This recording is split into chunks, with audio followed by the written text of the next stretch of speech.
Dans ce nouveau tuto sur PennyLane, on va voir comment créer un compte tiers sur sa société, que ce soit les clients comme les fournisseurs, mais on va pas juste voir comment faire nouveau et renseigner les 2-3 informations qu'il y a sur la fiche. Non, on va voir tous les réglages qui sont disponibles et surtout ce que ça implique en termes d'automatisation, que ça soit pour la catégorisation automatique des transactions, la création d'autofactures, la génération de la TVA et même l'analytique. On va voir tout ça en détail. Allez, c'est parti, on bascule sur l'écran. Voilà, on a basculé sur mon espace PennyLane, je suis sur ma société test, celle sur laquelle je fais tous les tutos, et la création des comptes tiers va se situer dans l'encart comptabilité, ici au niveau du dossier client à gauche, et là vous choisissez de créer un compte tiers fournisseur ou client. Ici, nous, on va se concentrer sur la création d'un fournisseur, mais on va pouvoir faire exactement la même chose sur les clients. C'est exactement le même principe. Donc on rentre sur les fournisseurs, et ici, on voit qu'on a déjà la liste de tous les fournisseurs qui sont déjà créés. Vous allez potentiellement pouvoir déjà avoir des choses ici, soit parce que vous avez récupéré l'historique d'une comptabilité via l'import d'un fichier FEC, c'est ce qu'on a vu dans le dernier tuto, je vous mets le lien si vous ne l'avez pas vu pour récupérer l'historique de votre compta à partir d'un fichier FEC. Donc il a pu potentiellement vous créer des fournisseurs ou des clients via l'import de ce fichier-là, ou tout simplement via la reconnaissance et la catégorisation automatique via le menu gestion. Lorsque vous avez une transaction bancaire qui se présente, si vous attachez une pièce jointe, il va vous détecter le tiers à l'intérieur, il va essayer de vous le créer. Donc si vous avez déjà fait des catégorisations automatiques sur votre dossier, les tiers peuvent déjà potentiellement être créés. Mais nous, on va voir justement comment créer un tiers à la main et ce que ça implique en termes d'automatisation derrière. Donc pour créer un tiers, rien de plus simple. Ici, pour le moment, c'est pas sorcier. Vous faites ici nouveau fournisseur. Il va vous ouvrir la fiche de création. Donc là, vous allez pouvoir lui donner un nom. Ce qu'on va faire, c'est que j'ai ouvert deux onglets ici. J'ai ouvert l'onglet gestion où on a la liste de toutes les transactions ici sur ma base de test, et l'onglet compta sur lequel on a exactement la même chose mais avec la vue comptabilité. Ici, j'ai mes transactions gestion, mes transactions compta. On va se prendre par exemple ici une transaction, qu'est-ce que j'ai Arval, tiens, Arval qui est un loueur automobile, vous faites une LLD ou une LOA pour louer une voiture sur votre société, eh bien on va essayer de créer le compte tiers d'Arval. Donc là ici vous lui donnez un nom, tout simplement, Arval Leasing par exemple, hop.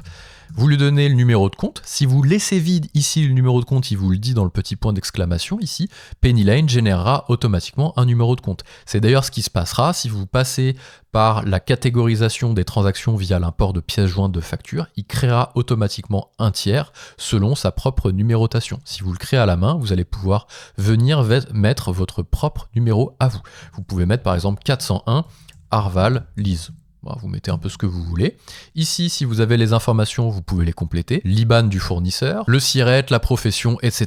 Je ne vais pas vous expliquer comment renseigner des cases, vous y arriverez très bien par vous-même, j'en suis sûr. Non, ce qui va vraiment nous intéresser, c'est ce qu'il y a en dessous au niveau des réglages un peu plus poussés. On va vraiment se concentrer, on va vraiment balayer tous les réglages ici. L'un des plus importants, c'est l'affectation automatique des comptes de charges et de TVA. Lorsque vous êtes sur un tiers Arval Leasing, par exemple, vous allez pouvoir dire que dès qu'une transaction se présente pour ce tiers-là Arval Leasing, vous pouvez ranger et pré-créer automatiquement la pièce comptable avec certains éléments, compte de charge et de TVA. Donc là, ça implique de savoir où vous rangez les transactions en fonction du fournisseur. Alors, ce que vous pouvez faire, c'est soit être comptable, première chose, soit vous adresser à un conseil qui va pouvoir vous aider, soit utiliser l'intelligence artificielle. Ici, par exemple, je lui ai demandé, pour un leasing automobile, j'utilise quel compte? Donc, il m'a dit que c'était un crédit bail mobilier. Bien sûr, avec l'intelligence artificielle, il faut double-checker, donc double vérifier ce qu'il avance pour vérifier que ce soit bon. Donc ici, on a fait notre double vérification et on va pouvoir utiliser ce qu'il nous a dit, 612-200, hop, je prends le compte et je viens le mettre directement ici. Leasing véhicule, bon parfait, j'aurais pu très bien aussi voir si au niveau de la saisie semi-automatique, j'avais pas quelque chose qui ressemblait. Leasing véhicule, ça ressemble. Et ça tombe bien puisque ça double-check avec ce que j'ai vérifié sur Claude. Ici, le taux de TVA, ici, moi je sais que c'est 20%, puisque j'ai déjà reçu des factures d'Arval et je sais que la TVA c'est 20%. Donc si je fais ça, il va me ranger automatiquement lorsque j'attacherai une pièce jointe au niveau du menu gestion transaction. Ça ici, la catégorisation, on va le voir dans le prochain tuto, donc n'hésitez pas à vous abonner. Donc lorsque vous allez allez être sur Arval, que vous allez sélectionner ici votre fournisseur que vous êtes en train de créer, et bien au moment de la génération de la facture, il va récupérer la bonne affectation par rapport à ce que vous lui mettez ici. Si vous ne mettez rien, il va vous laisser en fait ça dans un compte de charge un peu générique et vous allez devoir l'affecter ensuite. C'est pour ça que c'est hyper important que les comptes tiers soient bien créés ou que si vous créez automatiquement des comptes tiers, vous repassiez dessus pour faire le bon adressage. Ok ? Donc là, vous avez ça. C'est la première chose, ok ? Ici, si vous faites sauvegarder, que vous allez ici affecter votre transaction Arval au fournisseur qu'on vient de créer, alors là, il va peut-être pas le retrouver. S'il la retrouve automatiquement, il va pas se passer grand-chose ici. Pourquoi ? Parce que je n'ai pas encore mis de pièce jointe. Si je mets ma facture en pièce jointe, il l'adressera au bon compte que je lui ai mis au niveau de sa configuration Arval Leasing, pardon, qui est celui-ci. Voilà, 612 200. On n'est pas encore en train de créer automatiquement une pièce, une facture, on peut le faire, on va pouvoir le faire, on va le voir juste après, de façon automatique, même si on n'a pas encore mis le justificatif. C'est vraiment à prendre avec des pincettes, on va le voir juste après. Non, là, on a juste affecté la transaction au bon fournisseur, dès lors qu'on va mettre la pièce jointe, il saura automatiquement l'adresser. C'est pour ça que c'est hyper important de faire ça. Ça, c'est la première chose. Je fais une petite pause dans la vidéo simplement pour vous dire que si vous voulez utiliser Pennylane dans votre entreprise, je vous mets un lien qui va vous permettre de créer un compte directement dans la description. Il doit s'afficher aussi quelque part au-dessus. Je vais demander à Pennylane une réduction pour tous les gens qui suivent cette chaîne et ces vidéos. C'est pas encore fait, mais dès que je termine la vidéo, je vais leur demander et vous bénéficierez directement de la promotion sur le lien en description. Allez, on retourne sur le tuto. Ensuite, ici, les règles d'exigibilité de la TVA, vous pouvez le laisser en automatique, c'est bien géré, sauf si vous voulez vraiment forcer une TVA ou un type de TVA sur les débits ou sur les encaissements. Le mode de paiement pour payer votre fournisseur, si vous créez les factures avant que la transaction se présente, ça peut être possible aussi dans plein de cas. Vous recevez une facture d'un fournisseur, je sais pas, vous achetez du coaching, il vous facture, mais vous ne le payez qu'à 30 jours. Ça peut être pas mal ici de mettre le mode de paiement pour pouvoir le payer directement via Pennylane. Okay. Ensuite, ici, qu'est-ce que c'est ? Ça va être la liste des emails liés aux fournisseurs. Si vous voulez par exemple envoyer, alors c'est plutôt valable pour les clients en général, lorsque vous créez un client, vous pouvez très bien mettre l'adresse email du client pour lui envoyer automatiquement les factures ou les relances. Donc là, vous allez pouvoir venir rentrer à la main la liste de toutes les adresses mail. Par exemple, si j'en mets une, moi ici, hop, baptiste.oc@gmail.com, je fais entrer et je peux mettre comme ça plusieurs emails à la suite. Ensuite, on passe à la partie catégorie. Là, c'est ce qu'on appelle de l'analytique en comptabilité. Vous avez la comptabilité générale, qui est la comptabilité légale, et vous avez la comptabilité analytique, qui rajoute une couche d'analyse par-dessus votre spectre légal de tenue comptable classique. Donc, vous pouvez analyser, par exemple, votre comptabilité par business unit, par type de dépense, par service, par département. Donc vous pouvez créer vos catégories et ensuite dire qu'à chaque fois qu'une dépense se présente sur Arval Lease, je vais la ranger dans telle catégorie. Et je vais lier ça à déplacement. C'est pas tout à fait correct, mais encore que la location de ma voiture, comme l'essence, comme les péages, je vais ranger ça dans déplacement. Ça, c'est des catégories qui sont déjà créées lorsque vous créez un dossier sur Pennylane. Néanmoins, vous pouvez revenir dessus et créer vos propres catégories. Ensuite, on passe sur un encart hyper important. C'est la création d'autofactures. C'est ce que j'expliquais tout à l'heure. Ici, par exemple, je suis sur ma transaction au niveau du module gestion. J'ai juste affecté mon fournisseur Arval Lease. Si je regarde ce qu'il se passe en comptabilité sur cette même transaction au 14 novembre, ici je vais reprendre voilà, Arval Lease au 14 novembre, que je regarde l'écriture et que je la régénère, eh bien, il ne s'est pas passé grand-chose. Pour le moment, j'ai besoin de lui mettre une pièce jointe ou de créer une facture à la main. Je suis toujours dans mon 471, mon compte d'attente, et ma transaction bancaire qui, elle, s'est bien générée puisque je la constate déjà dans ma banque, 512 sur mon compte Conto, 320 €. Par contre, j'ai aucune écriture qui s'est générée. C'est normal. Pourquoi ? Parce qu'au niveau du tiers, j'ai juste fait une affectation ici dès lors qu'une pièce jointe se présentera ou que je créerai une facture pour que je gagne du temps sur la saisie. Mais ça ne va pas me créer automatiquement ma pièce comptable sans justificatif. Pour pouvoir le faire, enfin ma facture, pardon, pour pouvoir le faire, je vais devoir ici cocher création d'autofacture. Vous allez pouvoir générer plusieurs mots-clés pour que Pennylane aille regarder au niveau des libellés des transactions. S'il retrouve le ou les mots-clés que vous avez mis à l'intérieur, il va automatiquement affecter la transaction au bon tiers, donc Arval Leasing en l'occurrence, et il va surtout créer automatiquement une facture. c'est un petit peu dangereux parce qu'on n'aura pas encore eu la pièce jointe et le justificatif, mais on verra à la fin qu'on va pouvoir faire un filtre qui va nous afficher toutes les factures qui ont été créées en automatique pour lesquelles on n'a pas de justif. En tout cas ici, c'est ce qu'il va faire. On va prendre l'exemple. Donc ce qu'on va faire avant, c'est qu'on va retourner dans le module gestion, on va reprendre ici notre transaction Arval Lease et on va la déconnecter de l'adressage que l'on a fait à la main tout à l'heure de son fournisseur. On va faire sauvegarder et on va voir s'il arrive avec la création d'autofactures au niveau du tiers ici. Donc je vais lui dire crée-moi automatiquement des factures lorsque tu croises dans le libellé le mot-clé qui s'appelle Arval, tu vas venir me créer automatiquement, déjà affecter la transaction au bon fournisseur et me créer automatiquement une facture en te basant sur le schéma comptable que je t'ai mis au-dessus. Je fais sauvegarder. Ici, le fournisseur a bien été sauvegardé. Si je retourne dans mon module gestion, que je rafraîchis, eh bien, on voit que la transaction Arval du 14 novembre a bien été affectée à Arval Leasing, le fournisseur qu'on vient de créer. Pourtant, je viens de vous montrer, je l'avais bien enlevé, j'avais bien fait la déconnexion manuellement. Donc, il a refait lui-même la connexion. Mais c'est pas tout. Si on bascule dans le module comptabilité, on va voir qu'il nous a créé automatiquement la facture et donc la pièce comptable associée. Tout à l'heure, il m'avait laissé 471 et le compte 512 pour la banque, mais j'avais aucun adressage. Et bien là, ce qu'il a fait, si je rouvre ma même transaction, Arval du 14 novembre, bien là, j'ai bien l'écriture qui se base sur le schéma comptable que j'ai mis sur mon tiers. Donc déjà, j'ai mon écriture de banque avec le compte fournisseur que je lui ai mis dans le paramétrage du compte tiers, 401 Arval Lease. Pas de problème, c'est ce que j'avais mis tout en haut ici au niveau du numéro du compte. Tout ça à partir du libellé de l'écriture, je le rappelle. C'est-à-dire qu'au niveau de la transaction, il a regardé dans le libellé, il a trouvé Arval, boum, il nous a automatiquement adressé le compte tiers et il nous a fait la pièce comptable en comptabilité, en affectant bien le bon compte tiers, etc.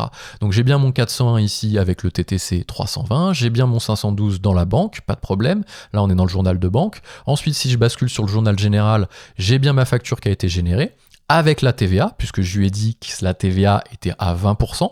C'est là où c'est un petit peu dangereux. Si vous êtes sûr de votre coût et que c'est toujours la même TVA, vous pouvez y aller, et toujours le même adressage aussi compte général, parce que si vous avez un même fournisseur qui vous facture parfois, je sais pas moi, vous prenez la Fnac qui peut vous facturer de l'immobilisation pour, je sais pas moi, un ordinateur à 3000 € que vous avez besoin d'immobiliser, si vous créez automatiquement la pièce comptable et qu'au niveau de la Fnac, vous avez mis que c'était un achat quelconque, peu importe, de matériel non immobilisé, eh bien lui par contre il va vous créer l'adressage sur ce que vous lui avez mis sur le compte tiers. C'est là où c'est un petit peu dangereux, donc il faut vraiment être sûr de notre coût si on active cette fonctionnalité d'autofacture. Donc là on continue, on regarde un petit peu ici, journal d'achat, pas de problème, j'ai bien ma TVA, j'ai bien mon hors-taxe ici sur le compte de charge, 266, et j'ai mon TTC ici qui est rappelé.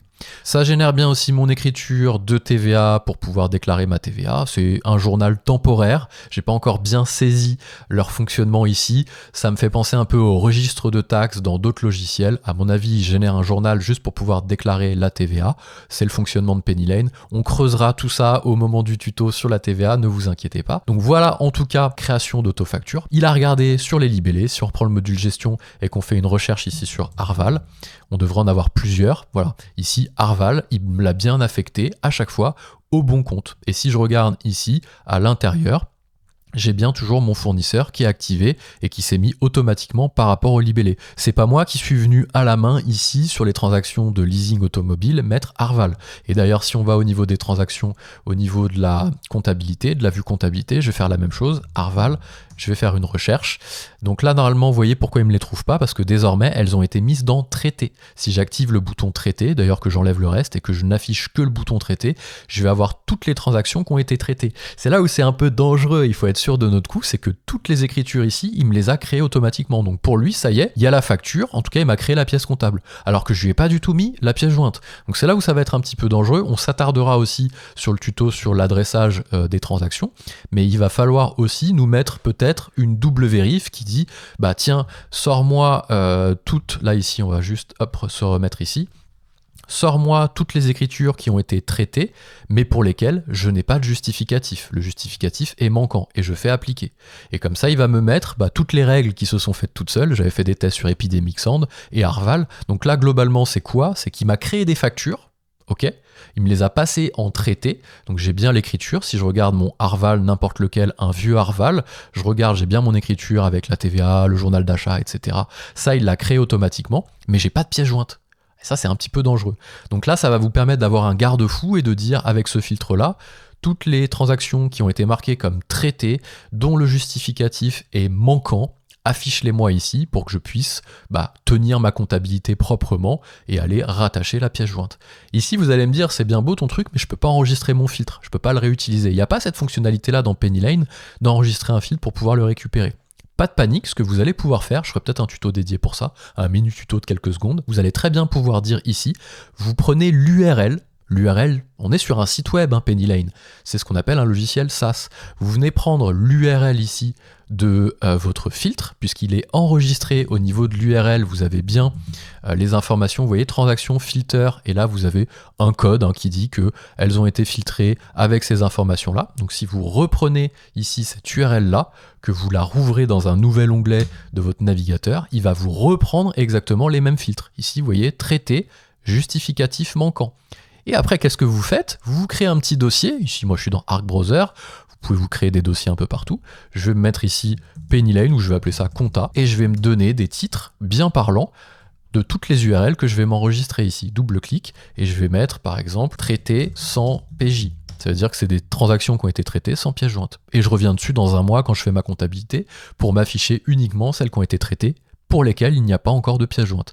Donc voilà, en attendant qu'ils sortent une fonctionnalité où on peut enregistrer nos filtres, nos vues filtrées dans des listes déroulantes, créez-vous des petits dossiers de travail comme ça, où vous mettez par exemple toutes les factures qui n'ont pas de pièce jointe, toutes les transactions du compte 471 qu'il va falloir aller ranger au bon endroit, etc. On termine le tuto avec la dernière partie de notre compte tiers, qui est la visibilité, ici. Est-ce que vous voulez que ce compte tiers soit disponible? Ici, on est dans les fournisseurs, je le rappelle. Vous pouvez faire exactement la même chose sur les clients, je ne vous explique pas sur les clients. Mais vous pouvez dire que ce fournisseur-là, Arval, il est disponible à la fois en achat, donc c'est la société qui passe un achat, ici c'est le cas, puisque c'est le compte de la société qui est débité, on va dire, c'est une dépense qui est faite sur le compte de la société, mais vous pouvez aussi très bien dire que vous voulez qu'il soit disponible au niveau de la note de frais. Si vos collaborateurs saisissent des notes de frais, vous pouvez leur donner accès à certains fournisseurs, et comme ça il sera disponible aussi au moment des notes de frais. Il y aura un tuto sur les notes de frais, ça ne viendra pas tout de suite, donc abonnez-vous pour être sûr de recevoir les prochains tutos. J'espère que ce petit tuto vous a plu, comme je vous l'avais promis en intro, c'est pas juste la création d'un compte tiers où on met l'adresse, le numéro de TVA et basta. Non, on a vu tous les réglages et ce que ça impliquait en termes d'automatisation. En attendant les prochains tutos, je vous mets des liens vers les anciens tutos PennyLane que j'ai fait. J'essaye d'en sortir un par semaine dans le cadre de l'internalisation de ma comptabilité sur PennyLane. Quand j'avance au fur et à mesure sur les choses que je dois faire, je fais un tuto pour que ça déclenche potentiellement des vocations chez certains entrepreneurs qui voudraient faire eux-mêmes leur comptabilité, ou même sur des cabinets qui prendraient en main PennyLane et qui ne sauraient pas précisément comment utiliser telle ou telle fonctionnalité. Je suis pas meilleur qu'un expert comptable sur la partie comptabilité pure, mais je travaille dans les logiciels de gestion depuis 18 ans, donc cette partie-là, c'est vraiment ma partie. Voilà, je vais vous laisser là-dessus, n'hésitez pas à vous abonner à la chaîne si vous voulez recevoir les nouveaux tutos, mais je ne fais pas que des tutos sur PennyLane, je fais aussi des découvertes d'outils. En gros, je parle des meilleurs outils à utiliser dans son entreprise. Donc n'hésitez pas à vous abonner. Moi, je vous dis à très vite.